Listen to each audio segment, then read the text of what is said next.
Good evening and welcome to Poland Daily. I'm Natalia Moczulska, and this is the news. European Parliament President Roberta Metsola declared 142 gifts she received in a public register for MEPs. However, she missed a deadline by which MEPs must declare their gifts for 125 items on her list. Other MEPs, including Germany's Hannah Newman, known for her attacks on Poland, also received interesting gifts from Arab politicians. The corruption scandal in the European Parliament may be broader than originally thought. Prime Minister Mateusz Morawiecki has conveyed circumstantial evidence is emerging throughout the case, which may point to European politicians' ties to Russia. The EU Parliament was full of platitudes about the rule of law, fairness. Meanwhile, it is clear that at least part of the EU Parliament is a hotbed of very, very ugly political corruption. The subject of alleged violations of the rule of law by the Polish government has been frequently raised by Brussels. The European Parliament has addressed the issue more than 30 times. In fact, it shows the direction in which the European Union is going. This is very dangerous because, first of all, if we want to judge others, we really should start with ourselves.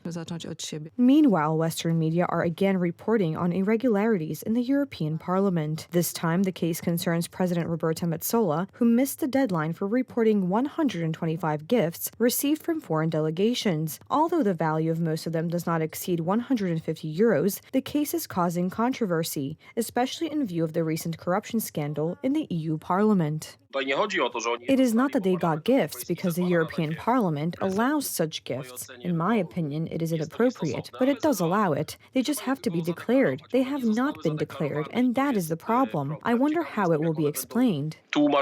Among the gifts Metsola received were a gold model of a tower from an influential Moroccan politician and a white dress with gold embroidery from the Speaker of Bahrain's parliament. This Qatar scandal is just the tip of the iceberg, and I am sorry to say that, but also looking historically, it is the case that all problems in Europe started either with stupidity, arrogance, or political corruption. A corruption scandal casts a shadow over EU structures. Countries that aspire to membership in the European community are watching events in Brussels with concern. Whatever it takes. Even if we'll never arrive there, the important part of it is that we'll be able to have an EU-like state with real institutions, with real accountability, and so on and so further. But, Roberta, sorry, I have to say it. Say it. I'm waiting. When this corruption case got out, I said, karma is a bitch. Remind us that this is not the first such scandal in the EU structures. In December, former Italian MEP Antonio Panzeri was arrested in a corruption case. The politician this week decided to cooperate with the Belgian prosecutor's office. He is expected to hand over key information about corruption in the EU institutions. Interestingly, Antonio Panzeri is the founder of Fight Impunity, an organization that prepared resolutions against Poland. The corruption scandal came to light in December when former European Parliament Vice President Eva Kaili was arrested. She is suspected of taking bribes from Qatar. More than 600,000 euros in cash was found in her home. Yesterday, a Belgian court decided that the Greek-born politician will spend at least another month in detention. The Pentagon has announced another $2.5 billion arms aid package.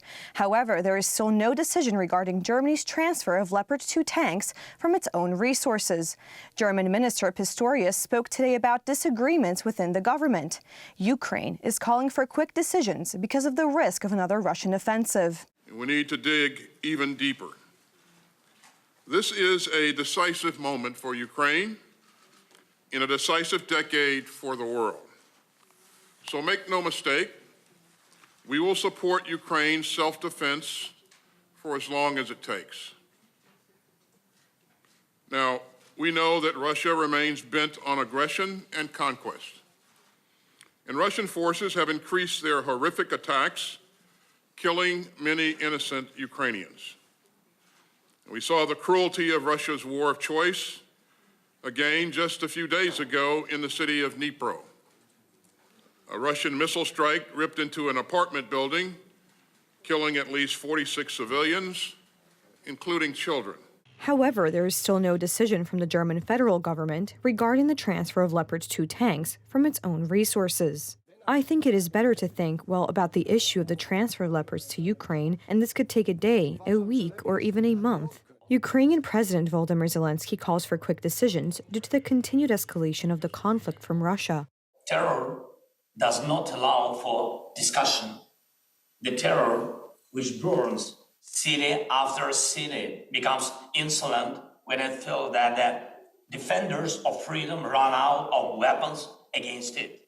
Ukraine has been signaling its needs for a long time. That's about 300 tanks, several hundred armored personnel carriers, artillery, and air defense systems. In the context of a likely new Russian offensive, which could begin in the spring, this is the bare minimum, experts point out. Kyiv has been sending calls for the delivery of tanks for several months. The Polish government was the first to propose the transfer of a company of Leopards as part of a broader coalition of countries. However, the decision of the German government is crucial in this matter. 14 tanks alone will not change anything. There must be German, Finnish, Danish, French tanks. Western Europe must now also allocate more modern tanks to Ukraine so that they can simply defend themselves.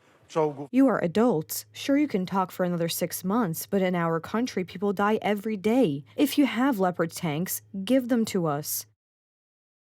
It's not like we're attacking, if someone was worried about it. These Leopards are not going to enter Russia. We are defending ourselves. According to the German press, Leopard 2 tank manufacturer Rheinmetall has started to prepare up to 100 of the older type machines for service. However, Germany has so far reneged on its promise to hand over the Leopards to Poland. They were supposed to fill the gap after Warsaw handed over 200 T-72 tanks to Ukraine. We will be able to both equip and train Ukrainian soldiers by the end of March on a scale up to brigade level.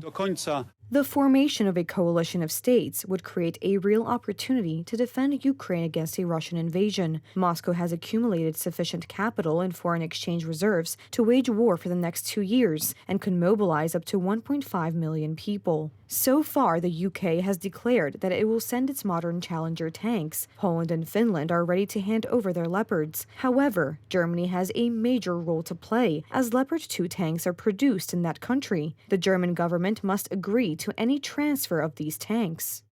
Actor Alec Baldwin will be charged with involuntary manslaughter, a felony punishable by prison time, in fatal 2021 shooting of cinematographer Helena Hutchins while filming a Western movie titled Rust in Santa Fe, New Mexico.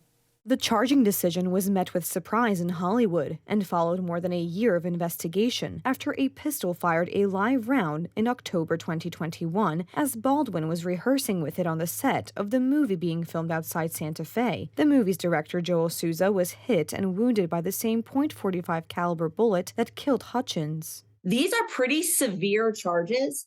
They have charged 3 people. One has already pled. They've charged Alec Baldwin and the armorer, Ms. Gutierrez.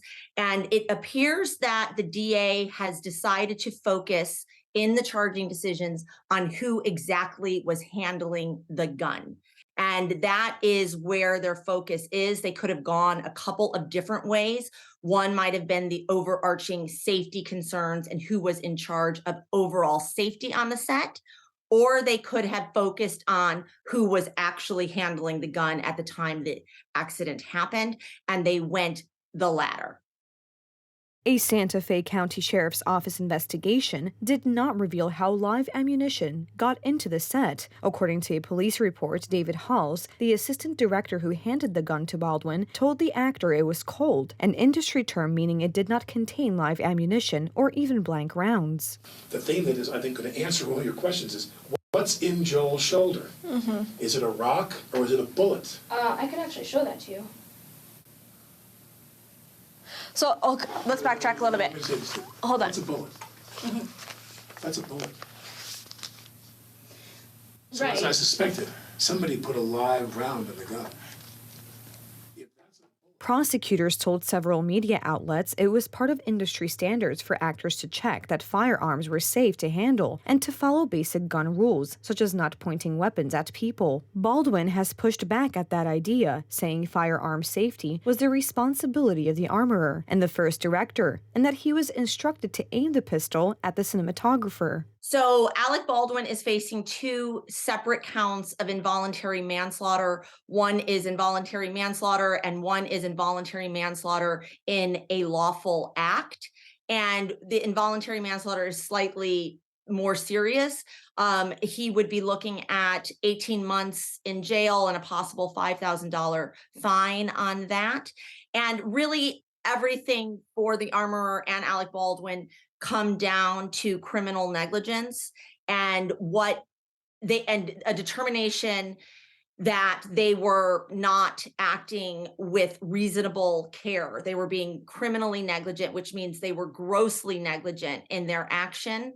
Baldwin has denied responsibility for Hutchins' death and said he did not pull the trigger of the replica Pailletta .45 caliber long Colt revolver. An FBI forensic test of the revolver found it functioned normally and would not fire without the trigger being pulled. The cinematographer's husband, Matt Hutchins, sued Baldwin in 2021, alleging Baldwin and others disregarded standard industry safety practices. Hutchins last year reached a settlement in which he became an executive producer of Rust. Production was set to resume early in 2023 outside New Mexico. New Mexico's Worker Safety Agency in April fined the film's production company $137,000, the maximum amount possible for what it described as willful safety lapses leading to Hutchins' death. Hours before the incident, camera operators walked off the set at the Bonanza Creek Ranch south of Santa Fe, protesting against what they saw as poor safety and working conditions.